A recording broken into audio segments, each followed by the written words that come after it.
नमस्कार, मैं हूं विनीत त्रिपाठी। मंच सज चुका है, सियासी पिच भी लगभग तैयार है। खिलाड़ी पैडअप करने के लिए बिल्कुल क्रीज पर उतरने ही वाले हैं। नजरें अभी भी देश के सबसे बड़े सूबे पर टिकी हुई हैं। जी हां, उत्तर प्रदेश, जहां पर 80 लोकसभा की सीटें हैं। कहा जाता है कि अगर आपको इस प्रदेश के लोगों का दिल जीत लिया और ईवीएम पर आपके नाम का बटन दब गया तो दिल्ली की गद्दी नजदीक हो जाती है। इतिहास इसका गवाह है। यूपी की सियासत में भले ही बहन मायावती काफी पिछड़ गई हों, मगर आज भी उनकी अहमियत राजनीति में बरकरार है। 2024 लोकसभा चुनाव के बहुत ज्यादा दिन नहीं बचे। चुनाव आयोग कभी भी तारीखों का ऐलान कर सकता है, मगर मायावती अभी भी खामोश है। उनकी खामोशी से हर खेमे में बेचैनी भी है। राजनीतिक जानकारों की माने तो मायावती 2019 की तरह खेला कर सकती हैं और इसके लिए वो वक्त का इंतजार करेंगी। वो कभी भी जल्दबाजी में फैसले नहीं लेती।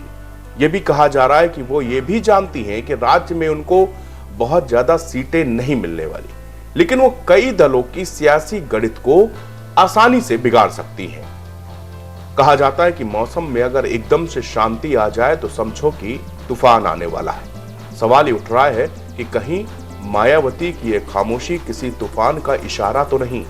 लोग इसको समझने की कोशिश करते हैं। इस सिलसिले में राजनीतिक मामलों के वरिष्ठ पत्रकार सीनियर लीडर से बात करते हुए इस पैतरे को मैंने समझने की कुछ कोशिश की। सभी के मन में एक सवाल उठ रहा है कि सभी पार्टियों ने तैयारी शुरू कर दी है, मगर बीएसपी ने अभी तक ना तो रैलियां, सभाएं कुछ भी शुरू नहीं की, ना ही बीएसपी ने अपने कैंडिडेट की कोई लिस्ट जारी की।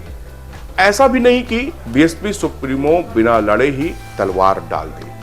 तो फिर यह साफ हो जाता है कि इस रहस्यमय शांति के पीछे कुछ खास जरूर है। इसके पत्ते चुनाव अधिसूचना जारी होने के बाद ही पार्टी खोलने वाली है। सूत्रों की माने तो मायावती की बातचीत इंडिया गठबंधन से हो रही है और सारा पेच जो है वो पीएम कैंडिडेट बनने को लेकर फंसा हुआ है। कहा जा रहा है कि इंडिया अलायंस की चर्चा इस बात को लेकर भी हुई है कि बीएसपी से ही महागठबंधन का पीएम कैंडिडेट तय किया जाए।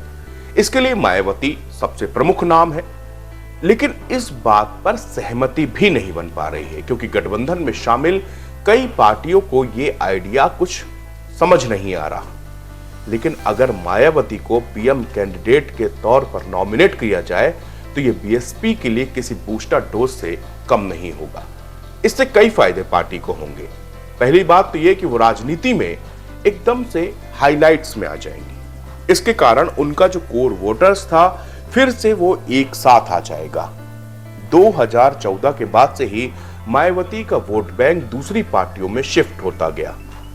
हो सकता है कि देश का पहला दलित पीएम बनाने के नाम पर उनका समुदाय एकजुट होकर मायावती के लिए वोट करे।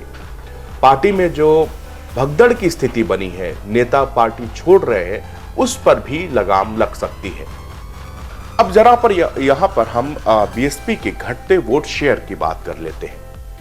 2014 के लोकसभा चुनाव में मायावती को सबसे बड़ा झटका लगा। यूपी में उनकी पार्टी का खाता तक नहीं खुला। तब पार्टी का वोट शेयर लगभग 19.77% था।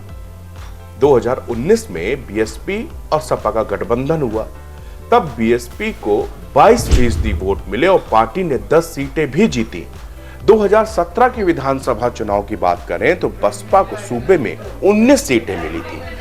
तब पार्टी का जो वोट शेयर था वो 22.23% था, लेकिन मायावती को सबसे बड़ा झटका 2022 यूपी विधानसभा चुनाव में लगा। बसपा की वोट शेयर में अचानक से 10% की और गिरावट हो गई।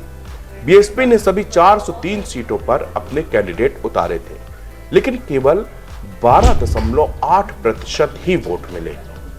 1993 से यानी कि पार्टी के गठन से 2022 के बीच बीएसपी को यूपी में कभी भी 19% से कम वोट नहीं मिले थे। मतलब साफ है कि 2022 के बाद पार्टी में गिरावट का दौर जारी है। 2007 विधानसभा चुनाव के दौरान बीएसपी की एक रणनीति काम की थी। दरअसल मायावती की पार्टी पिछड़ी जातियों के लिए जानी जाती है। लेकिन इस चुनाव में बीएसपी ने ऊंची जातियों का साथ लिया, उनको टिकट दिया। इसके बाद बीएसपी ने 3/4 बहुमत के साथ सत्ता में काबिज हो गई। तब पार्टी का वोट शेयर 30.7% रहा था। नेताओं के अंदर खाने क्या चल रहा है ये तो वही जाने। इंडिया गठबंधन एनडीए का सामना करने के लिए रणनीति पर रणनीति तैयार कर रहा है। कुछ दिनों पहले की बात है, मायावती अखिलेश यादव पर गुस्सा गई थी।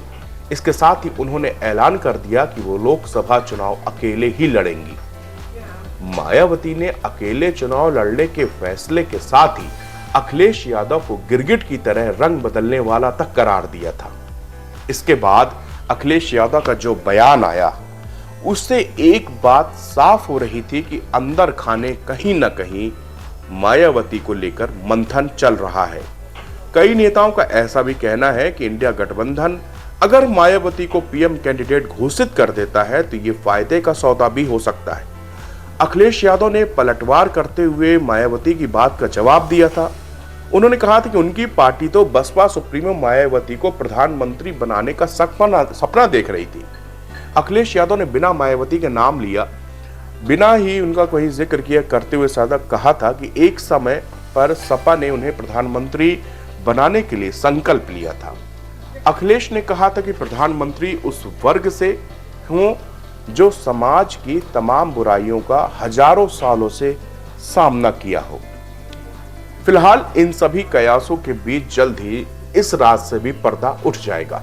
इलेक्शन कमीशन जैसे ही चुनाव तारीखों का ऐलान करेगा, वैसे ही मायावती भी अपने पत्ते खोल देंगी।